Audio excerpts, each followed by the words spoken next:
fresh debate over the impact of the Hustler Fund after the Kenya Human Rights Commission launched a report recommending that this particular fund be scrapped. According to KHRC, the fund has failed to uplift the people it was meant to serve and empower. But the Ministry of Cooperatives and MSMEs has hit back, saying that millions of Kenyans are already benefiting from Hustler Fund. Our reporter, Muthoni Brenda, hit the streets to speak to everyday business owners and ask the big question: is Hustler Fund working for the hustlers? Let's take a look. On 30th November 2022, small-scale business owners thronged the Green Park terminus in Nairobi to witness the launch of the Hustler Fund, a government initiative aimed at promoting financial inclusion by offering traders access to loans at an annual interest rate of 8%. Almost 3 years after its launch, a report by KHRC dubbed Failing the Hustlers has pointed out that the Hustler Fund has failed the hustler it was meant to empower. A report that has caused a standoff between the human rights group and the Ministry of Cooperatives and MSMEs.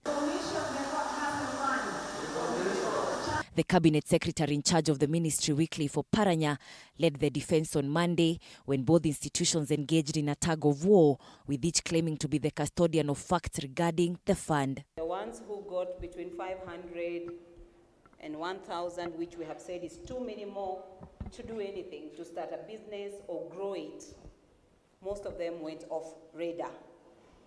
It claims we lend between 500 to 1,000. In fact, now it is 100 shillings to 150.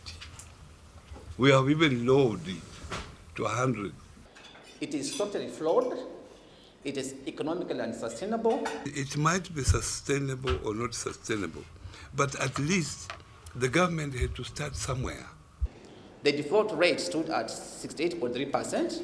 The default rate, which we know, is about 20%. And there was no regulatory framework for loan recovery. And we accept that time. People borrowed and disappeared. The PS was obviously appealing to the National Treasury to ensure that this fund is continued. This fund is supported by the Kenyan government. It's through allocation from the exchequer. What is wrong in that? As the two institutions continue going neck to neck, business owners have also chimed in on the conversation, with some of them seemingly endorsing some of the findings in the KHRC report. Some of the small-scale traders that talked to TV47 explained that the loan amounts offered by the fund are not sufficient to start up a business, with some stating that they indeed took the loan but spent it on their daily meals and not in investments. Hii mambo na hustler haisaidii juu unapata msee anapatiwa 500 na bado inaongezeka ni kama ni fuliza. Kwa 500 peke yake. 500 yenyewe hata haizinunua kitu kuongeza kwa biashara yangu. Mambo ya kutoa 500 kusema kweli haiwezi saidia na haijasaidia.